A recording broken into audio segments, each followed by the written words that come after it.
Our world is a finely knit fabric stitched together all around us in ways we seldom see. Let's travel through another dimension, a dimension where those who knit hold the secrets of modern existence in their very hands. A journey into a wondrous land, stitching together a fine fabric of function and possibility. Take a step into the Stitch Dimension. I'm Kristy Glass. Join me as we embark on a journey to explore the inner world of the fiber arts and break down the concepts that have shaped the textile world around us.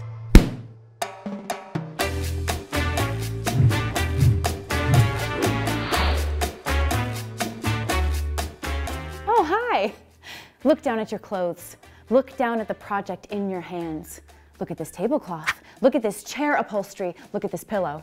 OMG, there are so many textiles touching me right now. Like, we can never get away from them. You'd have to be naked and sitting on a bare concrete floor to not be touching or using a textile or fibers. Let's not think about that. How were all these textiles made? And really, what is the difference between knitting and crochet and knitting and weaving?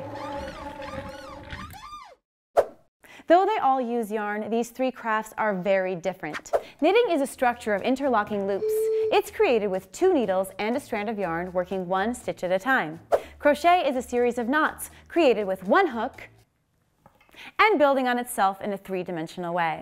The possibilities with crochet are vast, from dense single crochet to open lacy patterns of triple crochets, fans, and motifs.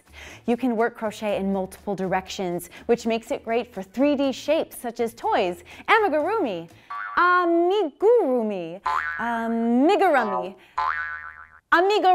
that's the one. Weaving is a structure of perpendicular threads that lock each other in. It is very strong and versatile. Weaving is made on a loom. The warp yarn is threaded in one direction, and the weft yarn wrapped around a shuttle goes over and under the warp. What are these structures good for? Why do we need all 3? Knitting makes inherently flat panels of fabric, but it's easy to pattern and shape for custom effects, and it's snug and elastic. It makes stretchy and drapey fabric. These things make it great for sweaters, socks, hats, and mittens. Knitting by hand is a rather slow activity. Commercial knitting machines speed things up. That's how most commercial sweaters are made. Knitted fabric traps a lot of air, especially in animal fibers that are fluffy and hollow, making knitwear warm and ideal for those cozy outer layers.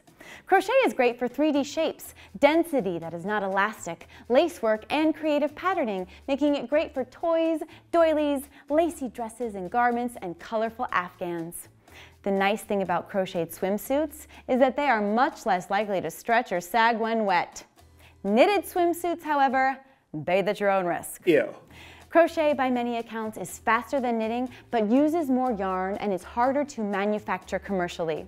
Crochet, knitting, and weaving are global textile crafts, being found on every inhabited continent. The earliest examples of true knitting dates to the 11th century, but its advanced design implies that knitting was developed sometime earlier than that. Crochet is a much more recent invention than knitting and weaving, with its oldest examples emerging in the early 19th century. Missionaries and colonizers in the Victorian period spread crochet and knitting all over the world, leading to their speedy adoption by cultures who did not previously practice these crafts. Many cultures adapted the crafts to their own styles and uses. Weaving, however, is ancient and ubiquitous. Artifacts of weaving reach back to the Stone Age. Humans were weaving baskets and simple cloth more than 20,000 years ago. Now we have all kinds of looms and patterns, but the basic concepts remain. Weaving is great for durable fabrics that can be cut and sewn. It makes rectangular panels of cloth, except for in special cases like shaped pin looms and advanced looms that create tubular fabrics. Your jeans are woven. Canvas is woven. Fine fashion fabrics are woven. Bed sheets are woven. Weaving, once the loom is set up, is fast. Commercial weaving makes mass-produced textiles a reality for the whole world. So let's recap. Most button-up shirts are woven. Traditional rugs, woven. A sturdy tweed jacket, probably woven. A lightweight tee that hugs your lady curves. Or that t-shirt that shows off Tom from accounting's arms? Probably knitted by machines at a very tiny scale. When looking at a textile, ask yourself, Can you see little V's in the fabric? Do they form vertical columns either on the right side or the wrong side of the fabric? Pop quiz! What is this cloth? No, it's not weaving. Tricked ya! This is knitting made to look like weaving. See the columns of V-stitches? People still do all of these crafts by hand today. Being connected to the textiles that are everywhere around us and that we depend on in so many ways is a really cool experience. If you're curious about one or all of these crafts, there are lots of resources to help you get started.